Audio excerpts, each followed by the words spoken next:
नमस्कार, हेल्दी नेपालमा हजुरहरूलाई स्वागत छ। आज म हजुरहरू समक्ष परिवार नियोजनका अस्थायी साधनहरूको बारेमा जानकारी लिएर आएको छु। ती 5वटा साधनहरू के छन्? कस्ता महिलाहरूले यी साधनहरू प्रयोग गर्दा बढी उपयुक्त हुन्छ? यी साधनहरूले गर्ने फाइदा र यसका सामान्य असरहरूको बारेमा पनि हजुरहरूले जान्न सक्नुहुनेछ। नवदम्पति हुनुहुन्छ भने यो भिडियो चाहिँ छुटाउँदै नछुटाउनुहोला, किनभने परिवार नियोजनका साधनहरू अपनाउनको लागि नवविवाहिताहरूलाई धेरै किसिमको दुविधाहरू हुन्छन् र ती सबै प्रकारका दुविधाहरूलाई निर्मूल पार्नको लागि भए पनि यो भिडियोलाई अन्तिमसम्म हेर्नुहोला। आज हामीले कुरा गर्ने 5वटा परिवार नियोजनका साधनहरू हुन् पिल्स चक्की, डिपो सुई अर्थात् सङ्गिनी सुई, अर्को चाहिँ इम्प्लान्ट, आयुसिडी र कन्डम। यी सबै प्रकारका साधनहरू कस्ता महिलाहरूले प्रयोग गर्दा बढी उपयुक्त हुन्छ त? आज हामी पहिला यसैको बारेमा कुरा गरौँ। नम्बर 1 मा पहिलो बच्चा ढिलो पाउन चाहने महिलाहरूले प्रयोग गर्दा उपयुक्त हुन्छ। दोस्रोमा 2वटा बीचको बच्चामा जन्मान्तर राख्न अर्थात् ग्याप राख्नको लागि पनि दम्पतिले यी साधनहरूलाई प्रयोग गर्न सक्छन्। तेस्रोमा लामो समयसम्म गर्भ रोक्न चाहनेहरूले परिवार नियोजनका यी साधनहरू प्रयोग गर्न सक्छन् र चौथो नम्बरमा सन्तानको रहर पुगिसकेकोहरूले पनि परिवार नियोजनका यी साधनहरू प्रयोग गर्न सक्छन्। अब हामी कुरा गर्नेछौँ परिवार नियोजनका ती 5वटा साधनहरूको बारेमा। सबैभन्दा पहिला कुरा गरौँ पिल्स चक्कीको बारेमा। पिल्स चक्की 2 प्रकारका हर्मोनहरूको प्रयोग गरेर बनाइएको चक्की हो जुन महिलाहरूले गर्भ रोक्नको लागि प्रयोग गर्छन्। यो चक्की महिला महिनावारी भएको 3 दिनदेखि 5 दिनभित्रमा सुरु गरेर दिनहुँ 1 चक्की नबिराइकन खाने गर्नुपर्दछ। यसरी दिनहुँ चक्की खाँदाखेरि कुनै एउटा टाइम फिक्स गर्नुपर्दछ र त्यही समयमा सधैँ खानुपर्दछ।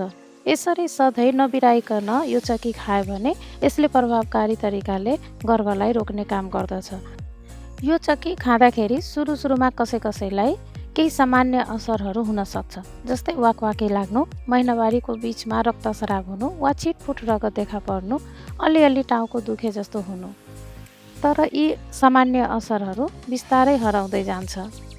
यदि कुनै महिला दिदीबहिनीहरूले पहिलो पटक पिल्स चक्की खान सोचिरहनु भएको छ भने एकचोटि स्वास्थ्य संस्थामा गएर आफ्नो हेल्थ चेकअप गराएर अनि सरसल्लाह गरेर खान सुरु गर्दा राम्रो हुन्छ।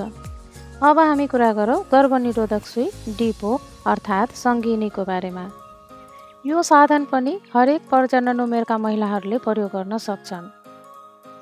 यो नेपालमा सबैभन्दा बढी महिलाले प्रयोग गर्ने साधन पनि हो। स्वास्थ्य संस्थाहरूमा सजिलै उपलब्ध हुने र एक पटक लगाइसकेपछि यसले 3 महिनासम्म काम गर्ने हुनाले यसलाई चाहिँ धेरै महिलाहरूले रुचाएका छन्। यो साधन प्रयोग गरिसकेपछि महिलाको महिनावारीमा सामान्य किसिमका परिवर्तनहरू हुन सक्छन्, जस्तै टाउको दुख्ने, सुरुमा छिटफुट रगत देखा पर्ने, महिनावारीको बिचमा हल्का रक्तस्राव हुने र प्राय महिनावारी नहुने जस्ता सामान्य असरहरू हुन सक्छ र यी सामान्य समस्याहरू बिस्तारै कम हुँदै जान्छ। अब हामी कुरा गर्नेछौँ इम्प्लान्टको बारेमा। यो साधन 2वटा ससाना सिलिकनका रडहरूबाट बनेका हुन्छन्। त्यो भित्र पाउडरको रूपमा औषधि भरेको हुन्छ।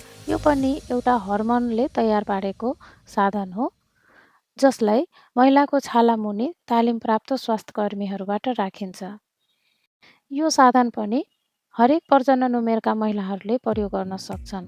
यो साधन एकचोटि लगाएपछि 5 वर्षसम्म काम गर्ने भएको हुनाले लामो समयसम्म गर्भ नचाहने महिलाहरूको लागि बढी उपयुक्त हुन सक्छ। इम्प्लान्ट र 3 महिनामा लगाइने गर्भनिरोधक सुई सङ्गिनी अर्थात् डिपो यी दुईटै एकै प्रकारका औषधिले बनेका हुन्छन्। त्यसैले इम्प्लान्टले पनि महिनावारीमा सामान्य परिवर्तनहरू ल्याइदिन सक्छन्। यो साधन 5 वर्षको लामो अवधिको साधन भए पनि महिलालाई आवश्यक नभएको बेलामा जुनसुकै बेला पनि निकाल्न सक्छ। अब हामी कुरा गरौँ आयुसिडीको बारेमा। आयुसिडीलाई धेरैजनाले कपटीको नामले पनि चिन्छन्। यो प्लास्टिक र तामाले बनेको एउटा टी आकारको साधन भएको हुनाले यसलाई कपटी भनिएको हो। यसमा कुनै हर्मोनको प्रयोग गरेको हुँदैन। कुनै पनि प्रकारका औषधिको प्रयोग नभएको हुनाले यसलाई प्रभावकारी साधन मानिन्छ भने यो एक पटक राखिसकेपछि 12 वर्षसम्म काम गर्दछ। यो साधन प्रयोग गर्नको लागि महिनावारी भएको 5 देखि 10 दिनभित्रमा प्रयोग गर्न सकिन्छ भने यसलाई प्रयोग गर्नको लागि तालिम प्राप्त स्वास्थ्य कर्मीसँग भेट गर्नुपर्दछ। यो 12 वर्षको लागि काम गर्ने लामो अवधिको साधन भए पनि महिलालाई आवश्यक नभएको बेलामा जुनसुकै बेला पनि सजिलै निकाल्न सकिन्छ। यो साधन राख्नको लागि कुनै किसिमको चिरफार या अपरेसनहरू गर्नु पर्दैन। यो साधन महिलाको पाठेघरमा राखिन्छ र यो साधन निकालिसकेपछि तुरुन्तै प्रजनन शक्ति फर्किन्छ। अहिलेसम्म हामीले कुरा गरेको 4वटा परिवार नियोजनका साधनहरू सबै महिलाले प्रयोग गर्ने साधनहरू थिए भने अब हामी कुरा गर्नेछौँ पुरुषले प्रयोग गर्ने परिवार नियोजनका साधन कन्डमको बारेमा।